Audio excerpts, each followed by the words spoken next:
now made it to the state of Iowa. And the cool thing about this is Interstate 29 South. The cool thing about this is that boat right there that's on the river here. It's on the water. That's actually the Welcome Center. Kind of cool. Kind of different. So if you're heading on I-29 South, make sure you stop at the Welcome Center when you get to Iowa.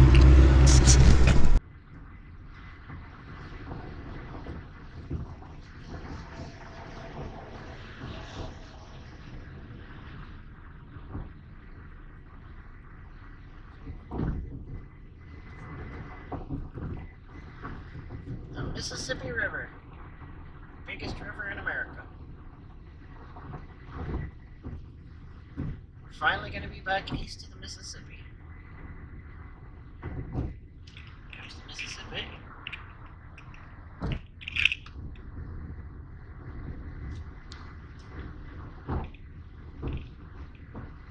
Yay, we're back on our side of the Mississippi. Woohoo! One step closer to home. Now we get to see the sign up here that says, "Welcome to Illinois." I made it to Illinois. Woo!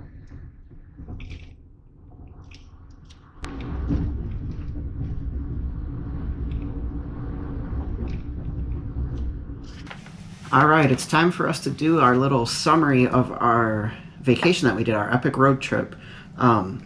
First things first, I just want to mention that I drove a total of 8,873 miles on this trip. All the way from Central Florida out to California, up to Vancouver, then across the northern part of the United States, and then cut down through South Dakota, back over towards the Midwest, and then back down towards Florida. 8,873 miles. That was quite a journey. And during that, I spent a total of $988.14 on gas, which unfortunately sounds like a lot of gas, but with the prices a little bit cheaper now here in 2020, yes, it definitely was cheaper now. But the gas, we also, all things considered, I bought gas in Arizona, bought gas several times in California, Oregon, and Washington, where the gas was $3, well over $3 a gallon at that time. So $988.14 for a total of 8,873 miles. Had a minivan that we had rented, so that's why the gas mileage wasn't the best that it could have been, but we wanted to be comfortable since it was such a long journey. During this trip, there's a thing that we like to do where we like to play what we call the license plate game, where we try to find all 50 states' license plates. I've been playing this game since I was a little kid with my parents on vacations when we go on road trips every year, whenever we would have the money to be able to go.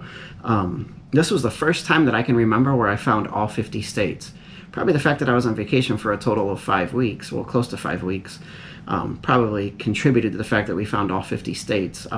We also found 6 of the Canadian provinces as well on this trip, so that was kind of cool. And then speaking of the road trip and driving, I just wanted to point out that on this trip, I went a total of 22 states that I went through. I went through Florida, Alabama, Mississippi, Louisiana, Texas, New Mexico, Arizona, California, Oregon, Washington, Alaska, Idaho, Montana, Wyoming, South Dakota, Iowa, Illinois, Indiana, Ohio, Kentucky, Tennessee, Georgia, and then back to Florida. A total of 22 states. My wife, who flew out and flew back, she only did 5 of those states, and my daughter, she did 16 of those 22 that I did. She only missed the first couple of days of driving from Florida to California. We also went to 2 provinces in Canada on this trip. We went to the Yukon Territory, and we also went to British Columbia. That's the first time any of us had been in those 2 provinces. So now we're all together been to 3 provinces, because we've been to Ontario before too, and we went to Toronto a few years ago. And then also, the big thing I want to point out about this trip was how I mentioned and how we posted in the ends of most of the videos how we were saving money using Marriott points, Hilton points, restaurant gift cards, that kind of stuff. I tallied up what we spent on food and on hotels, and then how much we actually should have spent and how much of a savings that we had. And it's amazing. Blew my mind when I did some of the math on this. For all the food that we spent a total of $997.65 is what we should have spent. We actually spent $765.02, so that was a savings of $232.63, or a 23% discount, so 23% off of our food. We could have definitely had those numbers a lot higher, but we spent a lot of money when we were off the ship in places in Alaska, because there's places you wanted to try that, you know, we'd spend $40 for lunch, where normally we wouldn't spend anywhere close to that for lunch. So we definitely, also San Francisco was a little pricey too, a few of the spots where we ate there, and Seattle. But the big discount, the thing that just blew me away, was the hotels. Our hotel should have cost $5,160.52 for this entire trip. That is crazy how much it should have cost. We actually only spent $1,321.50. So we saved $3,839.02, or 75% discount. People always want to know, how could I have afforded to have gone on such a long trip? That was the reason why. There's no way I could have spent $5,000 on hotels. I wouldn't even have made it home. I'd still be stuck somewhere up in the Pacific Northwest. I wouldn't be back in Florida. So being able to save all that money on the hotels is key. That's crucial. And we did it we always stayed at either a Hilton hotel or Marriott. We weren't staying at dive hotels. We weren't staying at dumps. Every hotel we stayed in was nice. There was only one hotel that I didn't love. Everywhere else I stayed on the trip, I probably would stay at again if I was back in those same cities, back on that same adventure. But just being able to save up the Marriott points and the Hilton points, we're going to make another video explaining how we save those points, how we accumulate the gift cards, that kind of stuff, because I know people ask all the time, how do you guys do that? So we're definitely going to work on a video. I'm going to work on a video for that, explaining the programs I use on the internet to save up some points, programs I use on my cell phone to save up some points, and then how we rack up those hotel points, because we have a couple different things that we do, a couple different ways to accumulate them. We went on this huge journey, wiped out all of our points. Right now, we're looking at probably going on a trip at some point in 2021, and I've already got over 100,000 Hilton points again. So we're ready to use those things, and don't know where yet. Nothing official, but at some point we're going to be going out, and from this point forward, we'll definitely be vlogging all of our trips. This was the first time we had done this. Hopefully you enjoyed the traveling with us, the photos, the videos, the goofiness.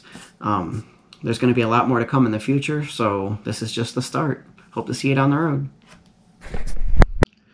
Alright, one thing I forgot to mention was the fact that we went from South Dakota, which was kind of like the last place that we filmed in the previous video, which we were in Sioux Falls, South Dakota. The last place we stopped was at the Corn Palace in Mitchell, South Dakota. And then all of a sudden I'm doing a summary video where I'm in Florida and at home.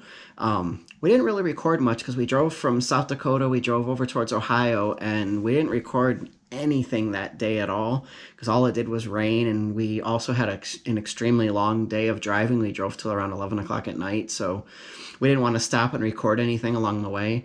And then we spent some time in Ohio, and then we ended up coming back down to Florida, and it was the same kind of thing. The day we left Ohio, the 2 days we drove from Ohio to Georgia, then Georgia to Florida, all it did was rain. So by the time the rain knocked off, we were already halfway home through Florida. So we just I didn't want to leave you guys hanging and let you know, like, hey, what happened? How'd you get from South Dakota to Florida? So that was the reason why we didn't record much. So if we do that trip again, I guess we'll have to record some stuff.